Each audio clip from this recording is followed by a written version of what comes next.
오늘은 성령 충만 예수 그 이름이라는 제목으로 말씀을 나눠보도록 하겠습니다. 사도행전 1장 8절 말씀이죠. 지난주 수요일에도 저희들 함께 또 보기도 했는데요. 오직 성령이 너에게 임하시면 너희가 권능을 받고 예루살렘과 온 유대와 사마리아와 땅끝까지 이르러 내 증인이 되리라 하시니라. 아멘. 지금으로부터 약 30년 전쯤인 것 같습니다. 오늘날 모습과는 조금 달라진 모습입니다만 제가 10대 때 이렇게 교회를 바라봤을 때 그 모습들이 기억이 납니다.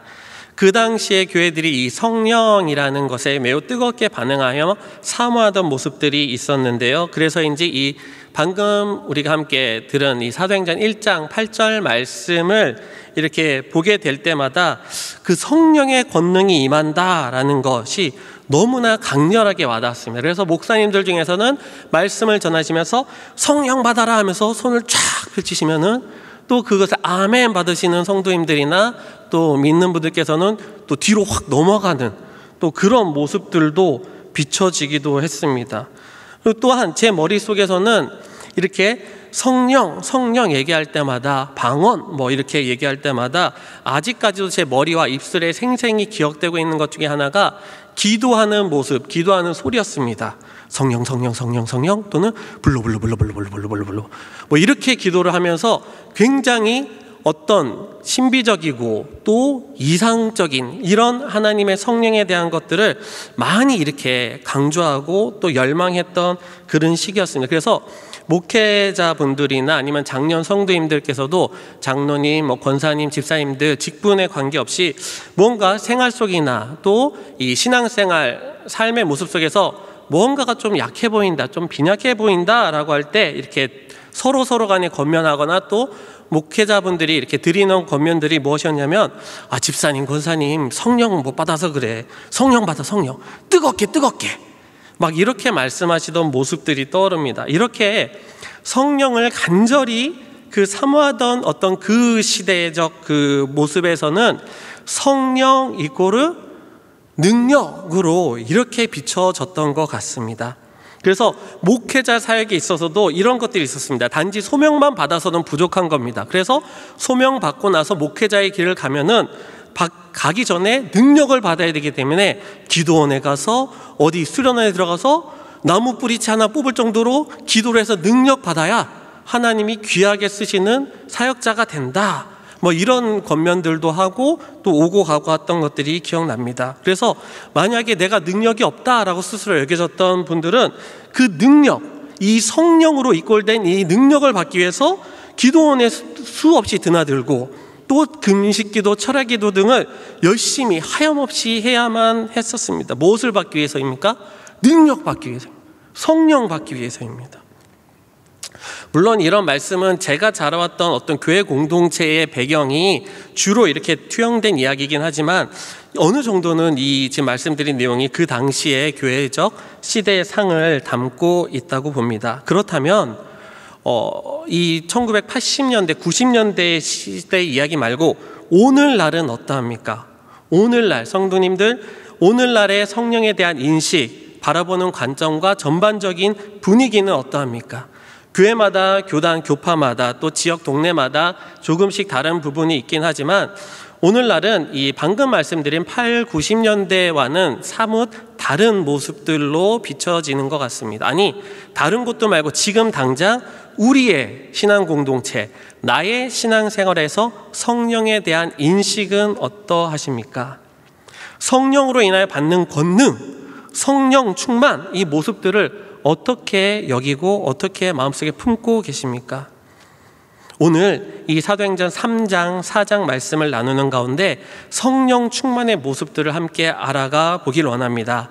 그러한 가운데 하나님께서 주시는 그 감동, 또 은혜와 또 성령 충만함에 함께 하심이 이 시간 성도님들 가운데 저와 여러분 가운데 함께 하시길 주님의 이름으로 축복합니다. 아멘. 성령 충만에 대해서 세 가지로 말씀드린 첫 번째로는 성령 충만은 담대함입니다. 3장은 많은 분들에게 익숙한 이 성전 미문 앞에 앉은 이 앉은뱅이라고 말하면 요즘은 안 됩니다. 안진뱅이는 이 장애우들 이제 비하용으로 지금 돼 있어서 사실은 제가 그래서 그 곡을 넣었다가 어린 시절 불렀던 베드로와 요한이 이 노래를 넣었다가 거기 가사가 이 용어가 나와서 빼버렸습니다. 그래서 대신 오늘날에는 우리가 이렇게 얘기해요. 나면서 못 걷는 이렇게 못 걷게 된 이렇게 지금 성경도 기록하고 있습니다. 성전 미문 앞에서 나면서부터 못 걷게 된 이 사람이 일어나는 기적을 담고 있죠. 그 시작이 어떠합니까? 3장 1절 말씀입니다. 제9시 기도 시간에 베드로와 요한이 성전에 올라갈새. 유대인들의 이 시간, 제9시 시간을 오늘날로 쉽게 변환하려면 6만 더하면 되는 거죠. 6시간을 더하면 9 더하기 6은 15시, 즉 오늘날 오후 3시입니다. 오후 3시에 베드로와 요한은 기도하러 성전에 올라갔다라고 합니다. 그런데 이 3장이 이렇게 시작되기 전에 이 앞서 2장의 내용이 어떠합니까? 2장의 내용은 사도들과 제자들이 오순절 성령 충만함을 입어서 방언도 하고 또 베드로와 사도들의 설교 가운데 믿는 자의 무리가 3,000이나 더하는 놀라운 역사가 일어나고 또 믿는 사람들이 서로 물건들을 통용하면서 서로 놀라운 성령 충만에 이미 이 역사들이 펼쳐지기 시작했습니다. 그렇기 때문에 어떻게 보면 이 3장에 들어서면서부터는 이 베드로와 요한, 이 사도들은 이 성령 충만의 능력을 받아서 전국 방방곡곡을 돌아다니며 성령의 능력을 행하면서 복음을 전해야 될 것 같았습니다. 하지만 3장 1절이 어떠합니까?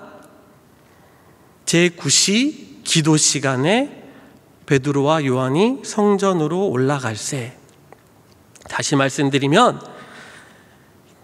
베드로와 요한은 정한 자리, 정한 시간, 정한 모습으로 기도의 자리로 나아가는 것이 중요하게 여겼다라는 것입니다. 이처럼 기도는 변함없이 동일해야 합니다. 성령 충만은 이 기도와 함께 펼쳐지기 때문입니다. 예수님께서도 수많은 사역의 모습들 속에서도 빠지지 않고 하셨던 것이 바로 개인적으로 하나님과 교제하던 기도 시간이었습니다. 다시 말씀드리면 성령 충만은 기도 없이는 이루어질 수 없다라는 것입니다. 그렇게 기도의 자리로 나아가던 베드로와 요한과 달리 1절과 2절이 어떻게 보면 대조를 이루면서 2절에서 나면서부터 못 걷게 된 일을 소개하고 있는 것입니다. 누구는 성전에 기도를 하러 올라가는데 어떤 이는 성전 앞에 무엇을 하랍니까? 구걸을 하러 가고 있는 모습인 것입니다. 2절 말씀 함께 보겠습니다. 나면서 못 걷게 된 일을 사람들이 메고 오니 이는 성전에 올라가는 사람들에게 구걸하기 위하여 날마다 미문이라는 성전문에 두는 자라. 그렇습니다. 어떤 분들은 예배당에 은혜를 받으러 오는데 어떤 분들은 계약서를 받으러 옵니다. 어떤 분들은 주님을 만나러 예배 자리에 나오는데 다른 분들은 사람을 만나러, 고객을 만나러 옵니다. 너무나 큰 안타까움입니다. 주님을 만나러 나온 이 성전의 자리에 아무리 지체장애를 가졌다 하더라도 그 성전에 들어가지 못한다는 것이 바로 이 나면서 못 걷게 된 이의 정말 큰 안타까움이었던 것입니다. 그 장애로 인해서 사실 율법에 제한이 당해서 이 사람은 지체, 불완전한 자로 성전에 들어갈 수가 없었습니다. 그렇기 때문에 그 앞에서 단지 구걸만 할 뿐이었죠. 영적 지체장애는 어떠합니까? 영적 지체장애. 성전 앞에 예배당에 매번 나오기는 하지만 거기까지인 것입니다. 예배의 깊은 자리로 들어가지 못하는 것, 그것은 어떻게 보면은 예배당에 나오지 못하는 것, 예배의 자리에 나오지 못하는 것보다 어떻게 보면 더 큰 안타까움일 수 있다라는 것입니다. 이 자리에 함께 예배하신 모든 성도님들, 또 영상으로 예배하신 모든 귀한 성도님들 가운데는 어느 한순간에도 이런 영적 장애와 같은 이런 모습들이 그 자리에 빠지지 않기를 주님의 이름으로 축복합니다. 항상 주님의 은혜의 자리, 말씀의 자리, 그 능력의 자리 가운데 힘있게 나아가실 수 있기를 주님의 이름으로 축복합니다. 아멘. 그 못 걷는 사람은 미문, 아름다움이라는 그 이름이 붙여진 그 문 앞에서 전혀 아름답지 못한 삶을 살아가고 있었습니다. 차마 스스로 성전에 들어갈 수 없을 뿐더러 사람들로 하여금 들여보내달라고 할 수 없는 그가 할 수 있는 것이라곤 단지 사람들에게 오늘 하루 살아갈 돈, 음식, 필요한 것들만 구걸할 뿐이었습니다. 그 지체, 그 몸이 불완전한 그 장애인 성전 문 앞에 있기 때문에 성전에 자주 드나드는 사람들은 아마 다 익숙한 모습이었습니다. 베드로와 요한에게도 마찬가지입니다. 그런데 어느 날이 아닙니다. 이 성령 충만함의 역사를 받고 난 그 후에 보니 베드로와 요한이 성전 문 앞을 지나가다가 그 미문 앞에 앉은 그 사람이 이제는 다르게 보이는 것입니다. 평소와 같이 그 사람은 구걸을 하고 있습니다. 하지만 베드로와 요한 그 두 사람은 갑자기 이야기를 하는 것입니다. 우리를 보라. 이 사람은 오늘도 역시 뭔가 나에게 필요한 일용할 양식이나 무엇을 주려나 보다 해서 바라봅니다. 5절 말씀 이렇게 얘기합니다. 그가 그들에게서 무엇을 얻을까 요 바라보거늘 마음씨 좋은 분들이구나, 감사하구나, 얼굴 좀 한번 보자 하는데 베드로가 됐던 그 상황 속에서 이렇게 선포를 합니다. 6절 말씀입니다. 베드로가 이르되 은과 금은 내게 없거니와 내게 있는 이것을 내게 주노니 나사렛 예수 그리스도의 이름으로 일어나 걸으라 하고. 아니 이게 무슨 말입니까? 지금 저희들은 아멘 하고 은혜로 이 말씀을 읽을 때마다 받아들이지만 사실 이 사람에게는 너무나 어처구니 없는 일입니다. 40년 동안 한 번도 걸어보지도 못했고, 그리고 매번 지나가는 사람들에게서 받기만 했던 사람인데 갑자기 자기를 보고 일어서라니요.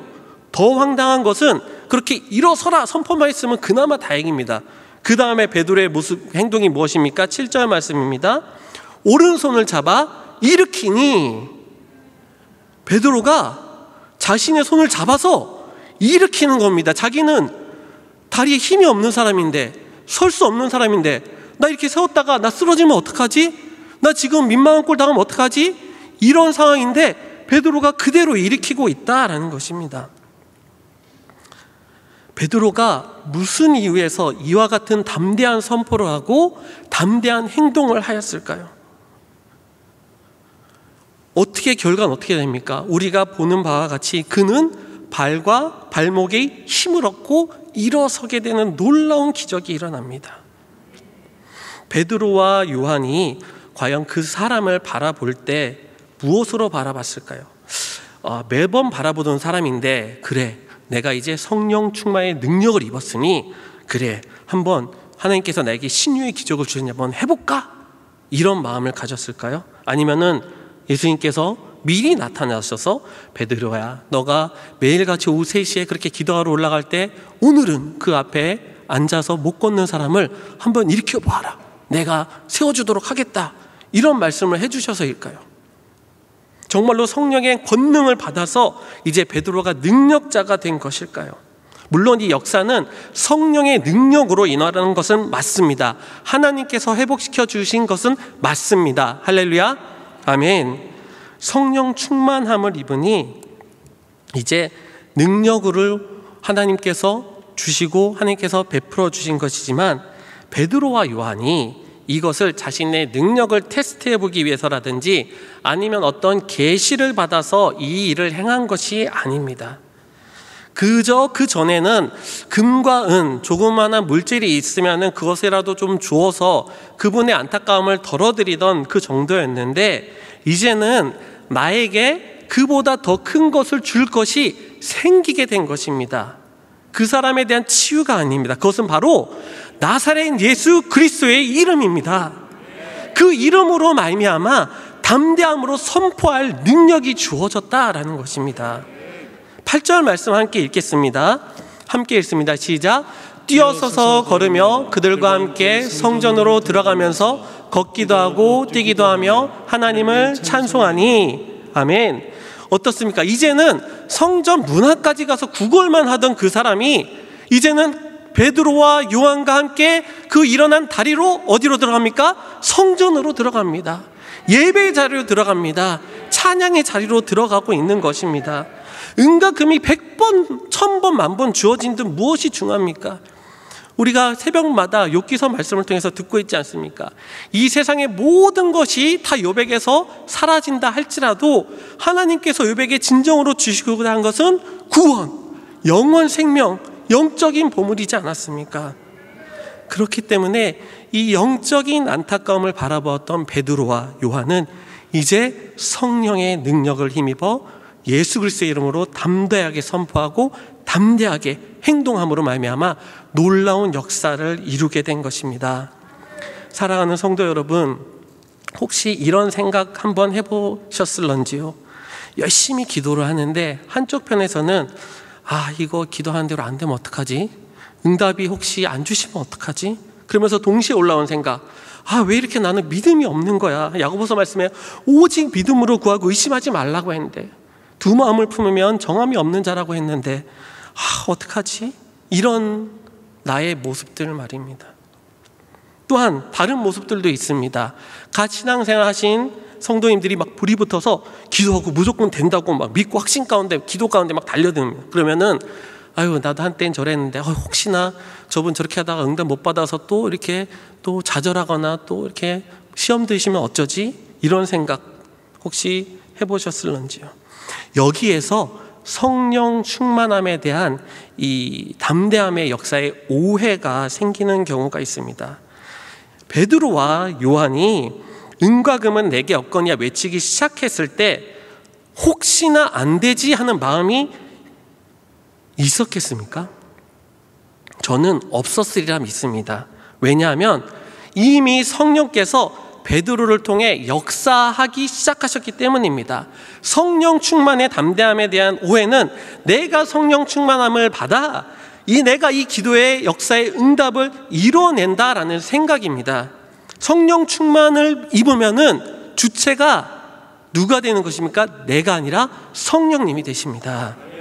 내가 성령님을 사용하는 것이 아니라 성령님께서 나를 사용하시는 것입니다. 그렇기 때문에 이미 기도가, 이 선포가 이루어지게 됐을 때는 어떻게 되나 나의 문제를 떠나 성령님의 역사하심 속으로 내가 들어가는 것입니다.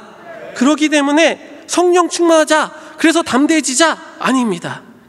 담대해지기 위해서 성령 충만한 것도 아니요, 성령 충만하기 위해서 담대해지려고 하는 것도 아니란 말씀입니다. 성령으로 충만하여지면 그저 하나님의 역사에 담대함으로 나아가게 된다라는 것입니다. 그렇다고 한다면 저와 여러분은 어떻게 해야 할까요? 마음에 담대함이 간절히 필요할 때, 주님의 역사하심이 간절히 필요할 때 어떻게 기도해야 할까요? 능력 주시옵소서, 응답하여 주시옵소서, 이길 힘을 주시옵소서, 해결할 그 길을 열어주시옵소서, 이렇게 기도해야 합니다. 우리의 모든 간구를 들으시는 주님께 우리의 모든 필요를 다 아뢰 필요가 분명히 있습니다. 하지만 또 이 기도를 해야 되지 않겠습니까? 있는 그대로 주여 성령 충만케 하여 주시옵소서, 이렇게 기도해야 합니다. 주여 성령에 임하여 주시옵소서, 성령님을 간절히 사모합니다. 이렇게 성령 충만을 사모하는 가운데 우리의 간절함들을 다 주님께 아뢰고 주님께서 베푸시는 그 놀라운 응답들로 크게 담대함 힘 있는 저와 여러분이 되시기를 주님의 이름으로 축복합니다. 아멘. 둘째로 말씀드릴 것은 성령 충만은 충성입니다. 베드로와 요한에게 맡겨진 사명이 무엇입니까? 바로 지상 명령, 복음 전파였지요. 마태복음 28장 19절에서 20절 말씀, 그러므로 너희는 가서 모든 민족을 제자로 삼아 아버지와 아들과 성령의 이름으로 세례를 베풀고 내가 너희에게 분부한 모든 것을 가르쳐 지키게 하라. 볼지어다 내가 세상 끝날까지 항상 너희와 항상 함께 있으리라 하시니라. 아멘. 바로 너희는 가서 모든 민족으로 제자를 삼아 아버지와 아들과 성령의 이름으로 세례를 베풀고 내가 너에게 분부한 모든 것을 가르쳐 지키게 하라. 예수님을 전하는 것이었습니다. 이 사명을 베드로와 요한은 충성되었습니다. 집중하였습니다. 지금 베드로와 요한의 이 성령의 역사하신 가운데 40년 동안 일어설 수 없었던 그 사람이 일어섰습니다. 그러자 성전 안에 있던 사람들이 그 놀라운 기적을 보고 난리가 납니다. 매일같이 저 사람은 못 일어나는 사람인데, 다 알던 사람인데 그 사람이 성전에서 뛰고 하나님을 찬양하고 하니 한바탕 난리가 난 것입니다. 마침 그 고침받은 사람이 베드로와 요한을 딱 붙잡으니까 사람들이 그 주위로 몰려들어서 성전 안 솔로몬 행각이라는 곳으로 확 몰려듭니다. 자, 그때 베드로가 무엇을 합니까? 그는 거침없이 말을 이어나갑니다. 무엇에 대한 말입니까? 바로 예수 그리스도에 대한 말입니다. 복음을 전하는 것입니다. 놀라운 기적의 현장이, 그 사건이 예수 그리스도께 귀결되도록 하고 있는 것입니다.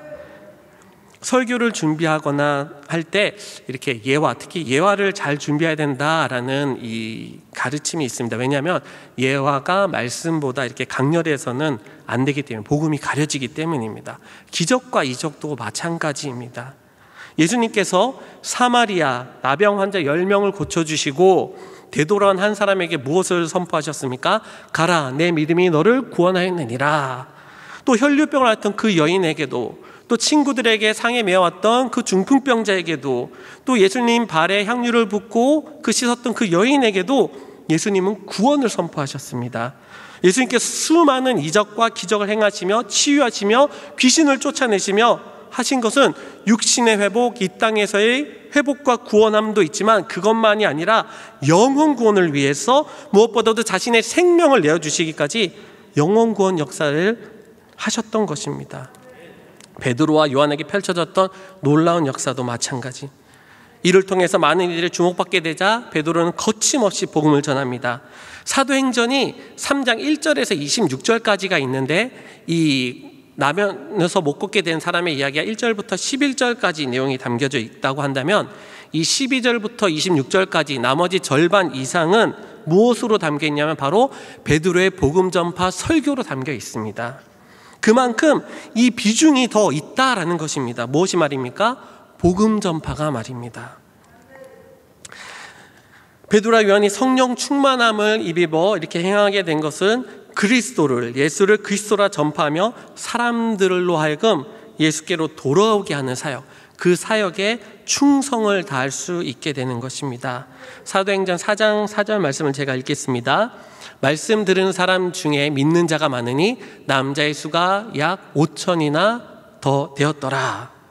아멘. 기억하실 수 있기 바랍니다. 이 남자의 수가 5천이 되었더라 라고 하는 이 말씀은 어디서부터 시작됐냐면 바로 미문 앞에 앉아있는 그 못 걷게 된 이를 일으키는 기적으로부터 비롯되었다는 것 말씀입니다. 심지어 베드로와 요한의 충성은 핍박에도 굴하지 않는 모습을 보여줍니다. 지금 이들이 어디서 복음을 전하였습니까? 바로 성전 안입니다. 아니, 불과 전만 해도 예수님께서 부활하셔서 제자들에게 나타나셨을 때도 유대인들이 두려워서 문을 꼭꼭 닫고 걸어 잠고 있던 이 사람들이, 이 제자들이, 대제사장, 바리새인, 사두개인들, 종교 지도자들이 눈을 시퍼렇게 뜨고 이 자리 잡고 있는 그 성전 안에서 열렬하게 예수를 그리스도라 전하고 있는 것입니다. 아니나 다를까 어떻게 됩니까? 사도행전 4장 1절에서 3절은 이렇게 말씀합니다.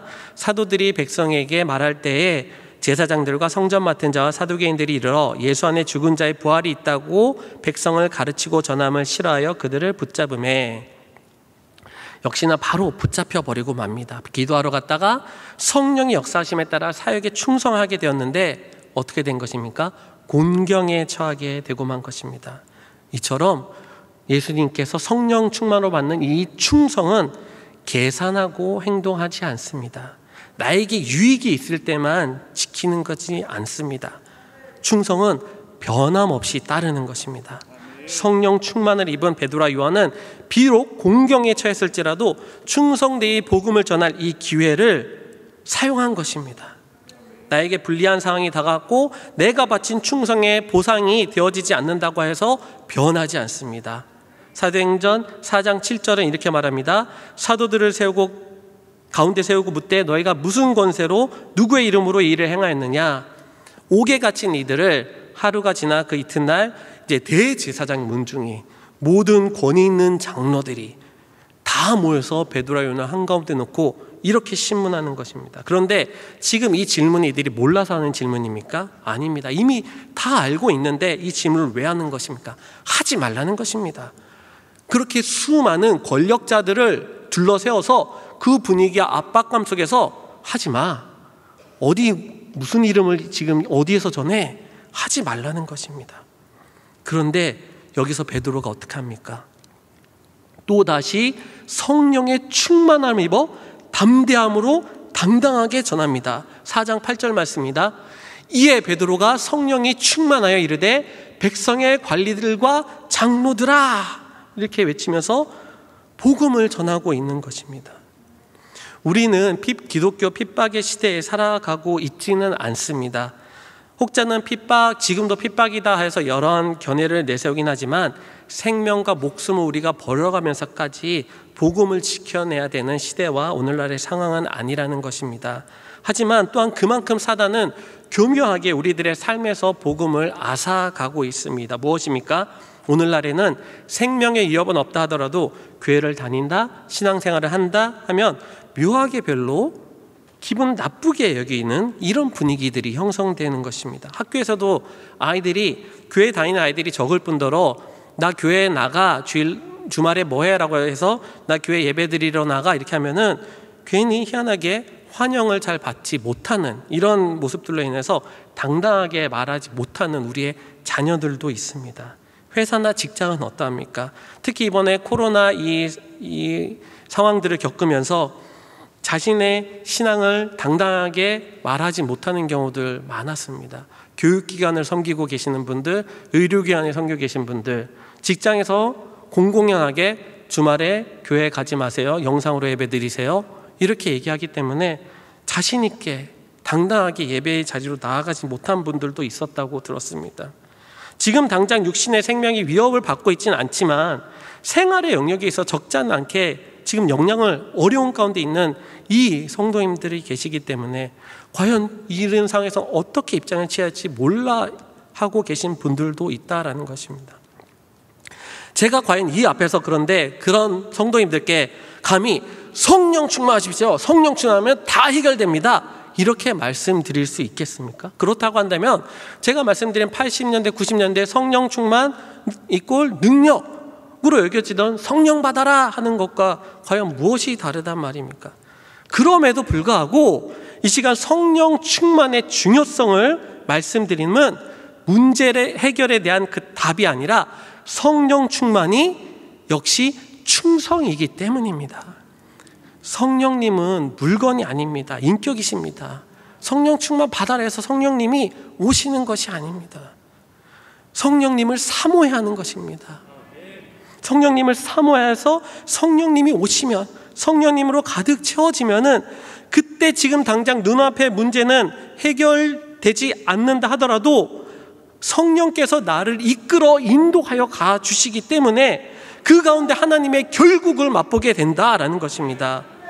그렇기 때문에 우리는 끝까지 하나님께서 나를 인도하실 것이다 라는 그 믿음을 가지고 성령 충만함으로 충성을 다하실 수 있기를 주님의 이름으로 축복합니다. 세 번째는 성령 충만은 예수 그 이름입니다. 4장 12절 말씀 다 함께 화면 보고 함께 읽도록 하겠습니다. 시작. 다른 이로서는 구원을 받을 수 없나니 천하 사람 중에 구원을 받을 만한 다른 이름을 우리에게 주신 일이 없음이라 하였더라. 아멘. 베드로 설교의 마지막은 바로 이 예수 그리스도 그 이름을 선포하는 것이었습니다. 성령 충만은 그 무엇보다도 이 예수 그 이름과 함께 하는 것입니다. 성령은 비둘기로, 불로, 물로, 바람 등으로 세미한 음성으로 다양하게 표현됩니다. 그러나 잊지 말아야 할 것은 성령 하나님은 성부, 성자, 성령 삼위일체의 하나님이시다라는 것입니다. 예수님께서 떠나가시면서 약속하신 하나님의 영이란 말씀인 것입니다. 요한복음 16장 7절 말씀에 내가 떠나가는 것이 너에게 유익이라 내가 떠나가지 아니하면 보혜사가 너에게로 오시지 아니할 것이요 가면 내가 그를 너에게로 보내리니 라고 말씀하셨습니다. 예수님께서 약속하신 성령이기에 성령의 역사하심은 예수 그리스도의 그 이름의 능력과 함께 일하시는 것입니다. 다시 처음으로 되돌아가겠습니다. 베드로와 요한이 그 오후 3시에 성전 미문 앞에 앉은 그 사람을 세울 때 어떻게 합니까? 내게 있는 내게 있는 이것을 너에게 주노니 나사렛 예수 그리스도의 이름으로 일어나 걸으라. 나사렛 예수 그리스도의 이름으로, 나사렛 예수 그리스도의 이름으로. 아멘. 솔로몬 행각에서의 변론에도 보십시오. 그 이름을 믿음으로, 그 이름이 예수로 말미암아 난 믿음이 이같이 완전히 낫게 하였느니라 라고 예수 그 이름의 믿음으로, 아멘. 예수 그 이름이, 아멘. 예수 그 이름으로 말미암아, 아멘. 옥에 갇힌 다음 날 공의 앞에서도 어떠합니까? 너희가 십자가에 못 박고 하나님이 죽은 자 가운데서 살리신 나사렛 예수 그리스도의 이름으로 라고 말하고 있습니다. 성령 충만은 예수 그 이름인 것입니다. 아멘. 오늘 이 시대 역시나 복음적 그리스도인들은 성령으로 충만해야 합니다. 그러나 명확하게 알고 성령 충만해야 합니다. 성령 충만은 신비적 현상이 아닙니다. 성령 충만은 몸이 넘어가고 이상한 말하고 능력을 행사하고 권위와 위엄을 보이는 것만이 아니라는 것입니다. 불로 성령 이것만이 다가 아니라는 것입니다. 정말로 오해 없으시기 바랍니다. 제가 말씀드린 것은 그런 현상적인 것들도 있습니다. 하지만 그 현상적인 것들에만 제한되는 분이 아니라는 것을 말씀드린 것입니다. 오히려 그것보다 어쩌면 지금 말씀드린 이 예수 그리스도의 이름의 능력이 더 가깝다고 저는 말씀드리고 있는 것입니다. 우리가 성령 충만하여지면 우리 입술에서는 예수 그 이름이 끊임없이 고백되어질 것입니다. 우리 예수 그 이름이 멈추지 않고 선포되어질 것입니다. 그 이름이 담대함으로, 충성됨으로, 능력으로, 기적으로 임하여 주실 것입니다. 예수 그 이름에 권세와 능력이 있습니다. 예수 그 이름에 성령 충만이 있습니다. 우리 그 예수 그 이름을 붙드십시다. 이 어그러지고 뒤틀려진 이 세대 가운데 믿음으로 승리하기 위해 예수 그 이름을 부르십시다. 믿음의 다음 세대들 가운데, 우리 자녀들 가운데 그 예수님의, 그 주님의 백성을 온전하게 세움받기 위해서 예수 그 이름을 외치십시다. 코로나 절망과 신음 속에서 우리가 힘들어할 때도 오직 그 예수 그 이름을 꼭 붙들고 그 마음속에 품으며 사시기를 주님의 이름으로 축복합니다. 그 이름의 능력이, 그 이름의 소망이 역사하여 주실 것입니다. 아멘. 슬픈 마음 있는 자 찬양하시고 기도하는 시간 갖도록 하겠습니다.